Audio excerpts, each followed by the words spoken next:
All right, sir, this is your first time getting cut by a black man? No, What can I do for you today? I don't know. What do you want done? Whatever you do, I guess. Can I shave a bald? No. So you still want your hair? Yes, I'm here. So it's not whatever. I don't know. What's poppin'? It's your boy Lewis, and we here today for another cut. You know what I'm saying? We gonna go ahead and get into this cut real quick. We spin him around, show you what you working with, you know what I'm saying? Then we go ahead and start combing the hair. Right here, you see him telling me what he want done, you know what I'm saying? He told me he want to fade, you know what I'm saying? He want me to blend the beard out and everything. You see me combing the hair exquisitely and down to the right place that the hair lays.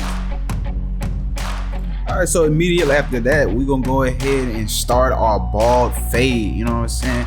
We're gonna go ahead and set our bald guideline.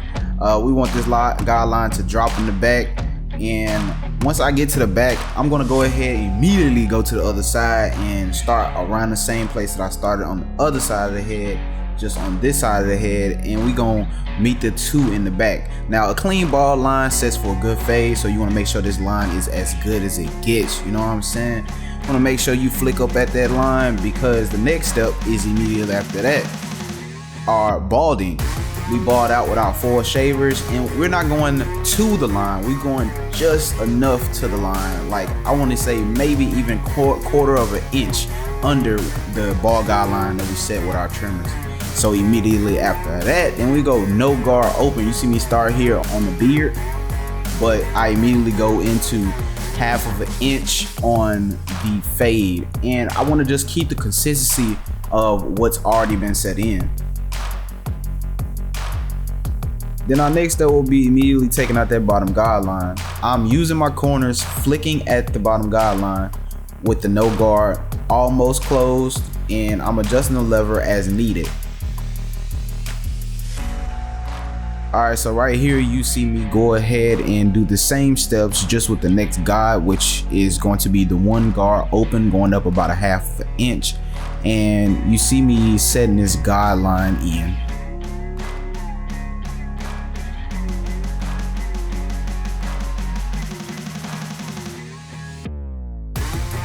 And now setting in something I like to call my barrier line.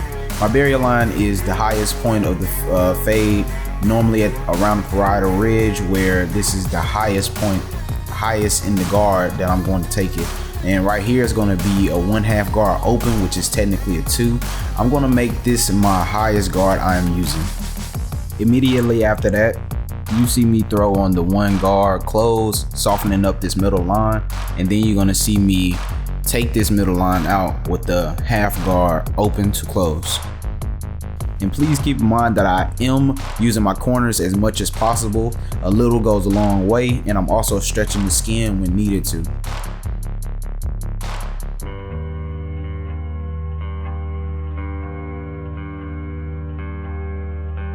Now it's about the time that I go ahead and start wetting the hair and combing the hair in its natural position and start doing my sections and cutting this hair on top, blending everything to the sides so that the side meets the top in one natural form.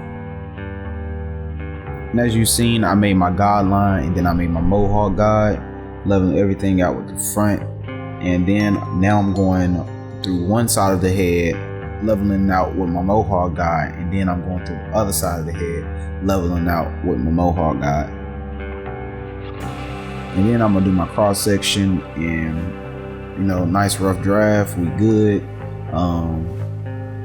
Not too much. You ain't gotta overdo it.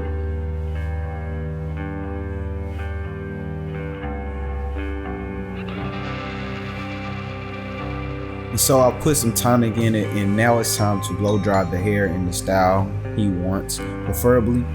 And I know it's not hard to miss it. My guys, what I'm saying?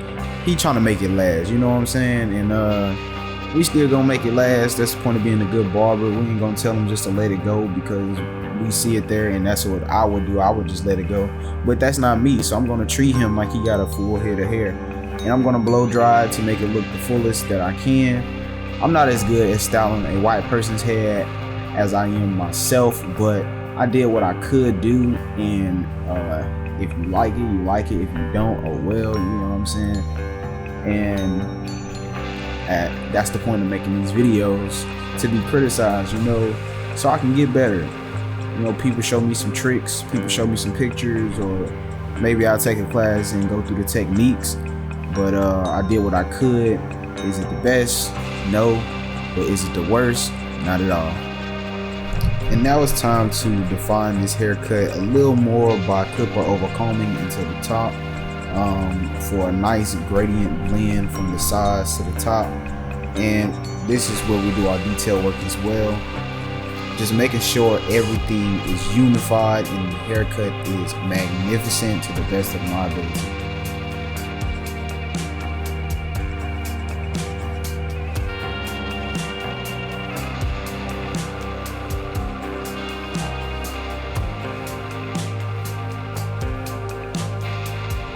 And the beard work is really nothing special.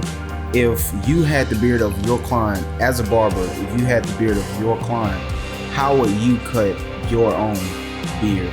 And that's basically what I'm doing to him. If I had his beard, I would comb everything out to its max full potential and give me a nice oval look, cutting off all the loose hairs. That's what you see me doing here. Have him lift his chin up, make sure I get everything under, line up the back, line up under, and make sure everything is nice and clean. We leave his mustache nice and thick, and then we go ahead and give him a lining. Now when I say a lining, of course not much is going to happen. I'm just lining up his C-cup area and his vertical bars, making sure everything is nice and symmetrical when I look at it from the front, and make sure everything is also nice and blended. You see me go ahead and do just a little bit more detailed work, and then we're into the cut.